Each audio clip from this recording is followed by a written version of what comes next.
Welcome to SVR academy. Endowment ఆఫీసర్లో ఇంతకు ముందు అడిగినటువంటి ఒక ప్రశ్నని చూద్దాము. వినాయక చవితి ఏ తెలుగు నెలలో జరుపుకుంటారు అని అడిగారు. తెలుగు నెలలు మనందరికీ తెలుసు, ఇట్లా వైశాఖం, భాద్రపదం ఇలా ఉంటాయి కదా.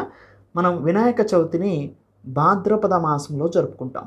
ఎందుకు భాద్రపద నెలలో జరుపుకుంటాము అంటే విఘ్నేశ్వర స్వామి జన్మదినంగా ఆ భాద్రపద మాసంలో వస్తుంది కాబట్టి ఆ భాద్రపద మాసంలోనే మనం వినాయక చవితిని జరుపుకుంటాం. ఆగస్టు సెప్టెంబర్ అంటే ఇంగ్లీష్ క్యాలెండర్ ప్రకారం, గ్రిగేరియన్ క్యాలెండర్ ప్రకారం ఇది ఆగస్టు సెప్టెంబర్లో వస్తుంది ఈ భాద్రపద మాసము అనేది. అయితే హిందూ చంద్రమాన క్యాలెండర్ ప్రకారం ఇది శుక్లపక్ష చవితి తిథి అన్నమాట. అందుకు వినాయకుడు జన్మించినటువంటి శుక్లపక్ష చవితి తిథి సందర్భంగా వినాయక చవితిని మనం భాద్రపద నెలలో లేదా మాసంలో జరుపుకుంటాం.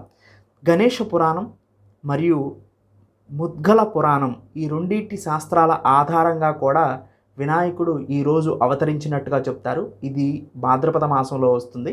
అందుకనే వినాయక చవితిని మనం తెలుగు నెల అయినటువంటి భాద్రపద మాసంలో జరుపుకుంటాం అన్నమాట. చైత్రంలో ఉగాది, శ్రీరామనవమి వస్తాయి. ఆశ్వీజీయంలో దసరా వస్తుంది, నవరాత్రులు. మాఘమాసంలో మాఘ పౌర్ణమి, రథసప్తమి ఇవన్నీ కూడా వస్తాయన్నమాట. ఇలా మీరు గుర్తుపెట్టుకోవాల్సింది ఏంటంటే ఫర్దర్గా ఏ ఫెస్టివల్ వచ్చినప్పుడు ఆయా ఫెస్టివల్కి సంబంధించి ఏం తెలుగు నెలలో అది జరుగుతుంది, ఆ ఫెస్టివల్ జరుపుకోవడానికి ముఖ్యమైన కారణం ఏంటి అనే పరిశోధన మీకుంటే ఇలాంటి ప్రశ్నలు ఏదొచ్చినా కానీ మీరు ఈజీగా ఆన్సర్ చేయగలుగుతారనమాట.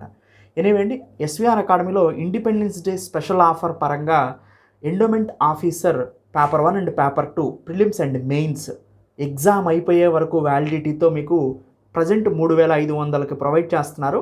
ఇది ఇండిపెండెన్స్ డే ఆఫర్ సందర్భంగా 20% ఆఫ్తో మీకు 2800 రూపాయలకు వస్తుంది. ఒక్కసారి ఎవరైనా పర్చేస్ చేయాలనుకుంటే కింద ప్రొవైడ్ చేసినటువంటి కాంటాక్ట్ నంబర్స్కి కానీ లేదా వీడియో డిస్క్రిప్షన్లో మీకు లింక్స్ కూడా ప్రొవైడ్ చేయబడతాయి. వన్స్ ఆఫర్ అనౌన్స్ చేసిన తర్వాత, ఆఫర్ అనౌన్స్ అయ్యేంత వరకు మీరు ఈ 20% ఆఫర్తో పర్చేజ్ చేయాలి అని అనుకుంటే కింద ప్రొవైడ్ చేసిన నంబర్స్కి కాల్ చేస్తే మీకు ఆఫర్కి సంబంధించిన లింక్ను కూడా ప్రొవైడ్ చేస్తారు. Thank you. Have a nice day.